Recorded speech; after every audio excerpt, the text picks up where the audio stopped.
तो आप देख सकते हैं इस तरह गन्ने में कल्लों की संख्या बहुत ही अच्छी तरीके से हो गई है। तो जब कल्लों की संख्या ज़्यादा हो जाए तब आपको इस तरह आपको साइड में सनई की खेती लेनी होगी। तो इससे बहुत ही अच्छी तरीके से आपको आपके गन्ने में ग्रोथ मिल जाएगी और इससे बहुत ही अच्छी तरीके से फायदे होंगे।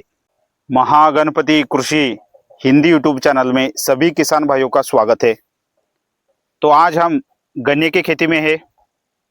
तो गन्ने की खेती में हरी खाद के फसलों का इस्तेमाल करना बहुत ही आवश्यक है।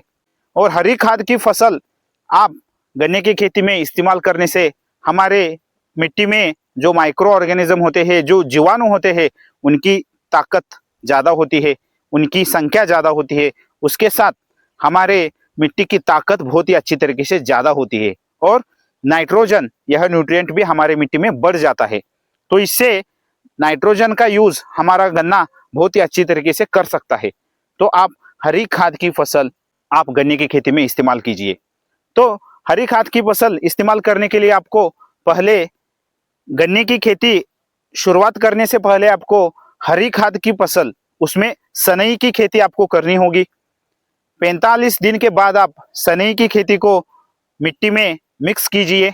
उसके बाद आप गन्ने की खेती की शुरुआत कीजिए। तो इस तरह आप गन्ने की खेती की शुरुआत हरी खाद की फसल लेने के बाद कर सकते हैं। हमने इस प्लॉट में क्या किया है, जब गन्ने की खेती को 45 दिन होते हैं, गन्ने की खेती प्लांटेशन होने के बाद 45 दिन बाद हमने इस तरह गन्ने में हरी खाद की फसल सनई की खेती की है। यहाँ पंक्तियां हैं, उसके साइड में हमने इस तरह सनई की खेती लगाई है। आप देख सकते हैं इस तरह एक साइड में हमने सनई की खेती लगाई है। तो यह आपको 45 दिन बाद, प्लांटेशन होने के 45 दिन बाद आपको इस तरह सनई की खेती करनी होगी। जब आप मिट्टी चढ़ाते हैं उस समय यह सनई की खेती को आप मिट्टी में मिक्स कर सकते हैं। तो इस तरह आप दूसरी बार हरी खाद की फसल इस्तेमाल करने से गन्ने में बहुत ही अच्छी तरीके से ग्रोथ हो जाती है। और गन्ने में जो ग्रोथ होती है इससे क्या होगा, आपका गन्ने का उत्पादन बढ़ता है और सबसे महत्वपूर्ण आपके मिट्टी की ताकत बढ़ती है। उसके साथ ही जो आप उर्वरक के ऊपर खर्च करने वाले हैं उसका खर्च भी कम आता है। तो इसलिए आपको इस तरह हरी खाद की फसल गन्ने के साइड में लेने से, जब आप गन्ने में मिट्टी चढ़ाते हैं ना, उससे पहले आपको इस तरह लेना चाहिए।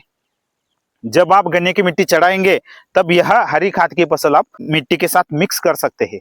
इस तरह आपको हरी खाद की फसल दूसरी बार इस तरह आपको यूज करना चाहिए। इससे आपका खर्च भी कम होता है और गन्ने में ग्रोथ भी बहुत ही अच्छी तरीके से ज्यादा होती है। तो आपको 2 बार हरी खाद की फसल इस्तेमाल करनी है। पहले गन्ने की खेती शुरुआत करने से पहले आपको सनई की खेती करके उसके बाद गन्ने की खेती शुरुआत करनी होगी।